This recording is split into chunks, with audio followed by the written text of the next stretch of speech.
Сәлем достар, дәмі ерекше болып шығатын жалбыз шоколад және лимон тортын дайындаймыз. Маралмен бірге болып видеоның соңына шейін көріңіздер. Бисквит дайындау үшін ең алдымен құрғақ қоспаларымызды, яғни ұн, какао және соданы бір ыдысқа салып, барлығын жақсылап араластырамыз.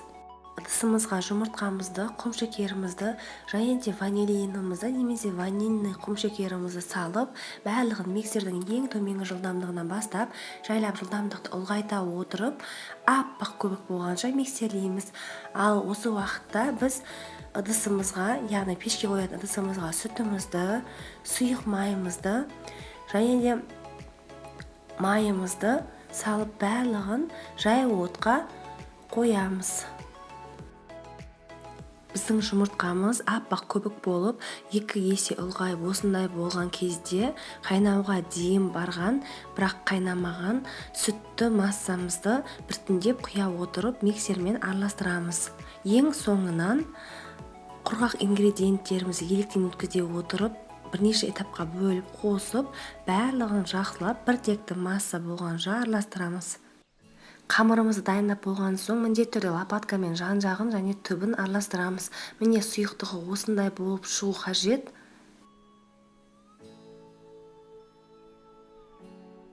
Қамырымызды теңдей 2 бөлікке бөліп, диаметрі 18 сантиметрлік формаға құямыз. Егер сіздерде форма жалғыз болса, біртіндеп пісіруге болады, бірақ екінші алып қалған қамырларыңыздың бетін кеуіп кетпес үшін пищевой пленкамен жауып қойыңыздар. Мен форманы қолдан жасадым, кольцоға фольга орап істедім. Бисквитіміздің беті қатты көтеріліп кетпес үшін осындай фольгамен жауып қоямыз. Және де қызып тұрған духовкада 180 градуста шамамен 40-45 минут пісіріп аламыз. Бисквитіміз пісіп дайын болғанша жалбызды бөлігіміз дайындаймыз. Осындай ыдысымызға жұмыртқамыздың сарысын және жүгері крахмалын саламыз. Құмшекерден саламыз.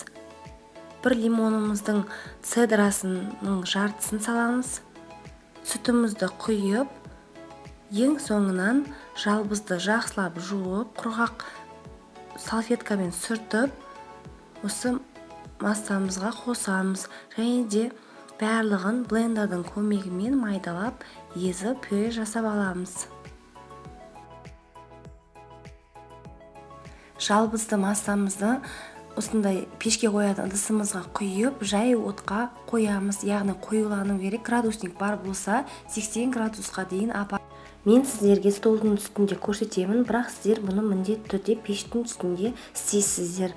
Міне осындай болып қоюланады. Ендеше оны сүзгішпен сүземіз. Әдемі жасыл түс беру үшін сәл ғана жасыл краскадан қоссаңызда болады.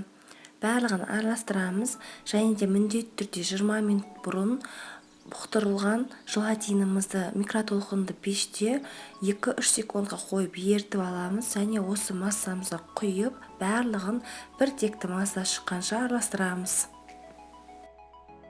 Осы массамызды бөлме температурасында суытуымыз қажет, ал оға дейін біз 33-35% мұздай сливкиімізді миксердің ең төменгі жылдамдығынан бастап жылдамдықты ұлғайта отырып миксерлейміз. Біздің осы сливкиіміз еріген балмұздақ секілді болған кезде миксерлеуді тоқтатамыз. Біздің сливкиіміз дайын болды, ол осындай болып шығу керек. Енді сливкиімізді жалбызды массамызға біртіндеп қоса отырып, лопатканың көмегімен төмен жоғары қарай араластырамыз. Біздің бисквитіміз дайын болды, оны кольцодан ажыратамыз. Пышақтың көмегімен шет-шетінен бір рет өткеніміз дұрыс. Және де осылай төмен қаратып қойып, решетканың үстінде суытып аламыз. Жақсылап суыған соң пищевой пленкаға орап, 2-3 сағатқа холодильникке салып қоямыз. Сол кезде біздің бисквитіміз оңай және тез кесілетін болады. 16 сантиметрлік формамызға 2 теңдей бөлікке бөліп құямыз. Және де сіздерде бұндай форма болмаса, кольцоның түбіне пищевой пленканы орап құйсаңыздар болады. Осы массамызды морозильникке салып қоямыз. Кем дегенде 2-3 сағат тұру керек.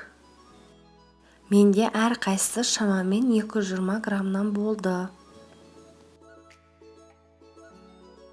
Келесі лимонный курд дайындаймыз. Пешке қоятын ыдысымызға лимонның согын құямыз, 2 жұмыртқаның сарысын, құмшекерді және де ең соңынан осында цедрамыздың салып, барлығын жақсылап венчикпен араластырып, жай отқа қоюланғанша қоямыз. Осы массамызды отқа қойған кезде үнемі араластырып тұрамыз. Сол кезде асты жабысып қалмайды. Қоюланған соң ситаның көмегімен сүзіп ішіндегі цедраларын алып тастаймыз. Соңынан бөлме температурасындағы сары майымызды салып, жақсылап біртекті масса болғанша араластырамыз. Біздің лимонды курдымыз дайын болды. Оның бетін пищевой пленкамен ВКонтакте жауып, холодильникке 2 сағатқа салып қоямыз. Мусс дайындау үшін бізге сүт, сливки, желатин және де шоколад қажет болады. Ең алдымен шоколадымызға ыстық сүтімізді құйып, барлығын біртекті масса болғанша араластырамыз. Шоколадымыз еріген соң осы массамызға бұқтырылған желатинімізді 2-3 секундқа микротолқынды пешке қойып ерітіп аламыз. Сонан соң осы шоколадты массамызға біртіндеп құйып венчикпен араластырамыз. Егер сіздерде микротолқынды пеш болмаса, жай пешке қойып ерітіп алсаңыздар болады. Бірақ желатинді қайнатып жібермеңіздер, оны қайнатуға болмайды, өз қасиетін жоғалтып алады. Бисквитіміздің бет жағын пышақпен алып тастаймыз және де 2 бөлікке бөлеміз, сонда бізде 4 бөлік шығады. Осылай дайындап аламыз.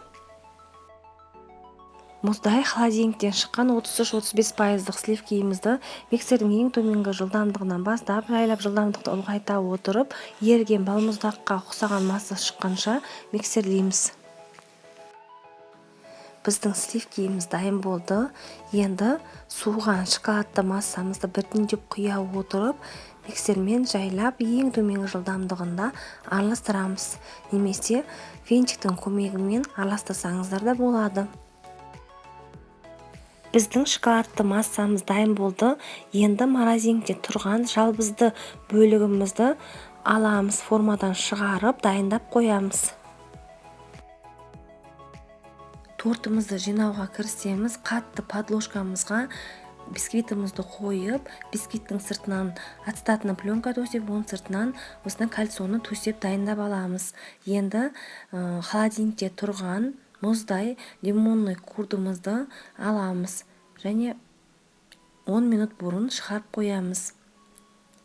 Бисквитіміздің үстінен муссымыздан құямыз. Шамамен 1 сантиметрлік қылып құйсаңыз да жеткілікті. Осындай лопатканың көмегімен муссымызды жан-жаққа жайып шығамыз. Ортасына жалбызды бөлігімізді қоямыз және де үстінен кішкене басамыз.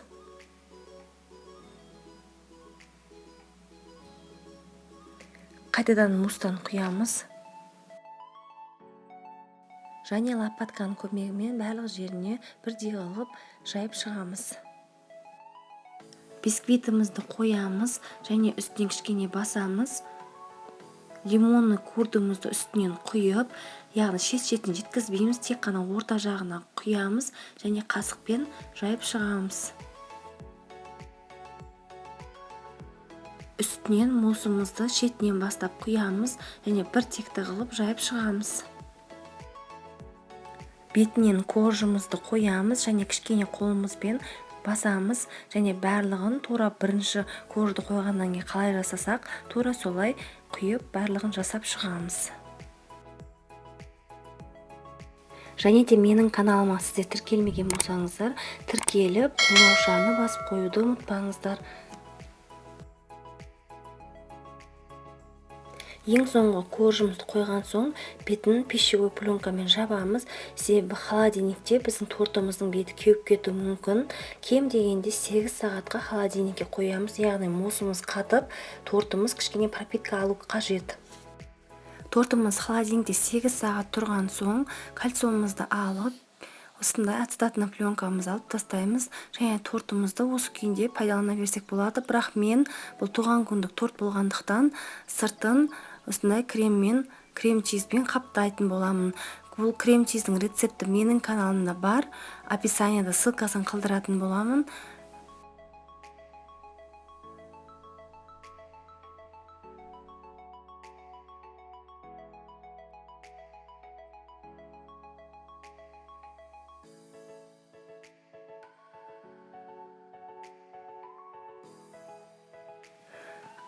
Осындай глазурымызды кішкене ертіп аламыз. Сонан соң бетіне декор қылып, шоколадты шариктерімізді осы глазур арқылы бір-біріне жапсырып, торттың бетіне әсемдеп, сәндеп шығамыз. Және осы тортымызды морозильникке 1 сағатқа салып қоямыз. Себебі мен бұның бетін глазурмен қаптайтын боламын. Сол кезде бұл глазур оның бетіне жақсы тұратын болады. Тортымызды велюрмен қаптайтын боламыз. Оның рецепті менің каналымда бар. Описанияда ссылкасын қалдыратын боламын. Қарасаңыздар болады. Осындай велюрымызды алдына дайындап аламыз және де тортымыздың бетіне шашыратамыз.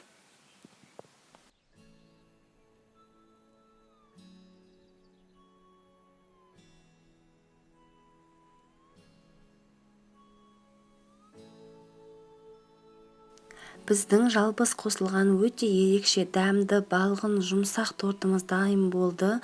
Міндетті түрде жасап көріңіздер. Егер сіздерге видео ұнаса лайк басып, пікір қалдыруды ұмытпаңыздар. Маралмен бірге болғандарыңызға рахмет. Және де кез келген сұрақтарыңыз бар болса, комментарий бөлімінде сұраңыздар. Міндетті түрде жауап беретін боламын. Келесі видеода кездескенше сау болыңыздар.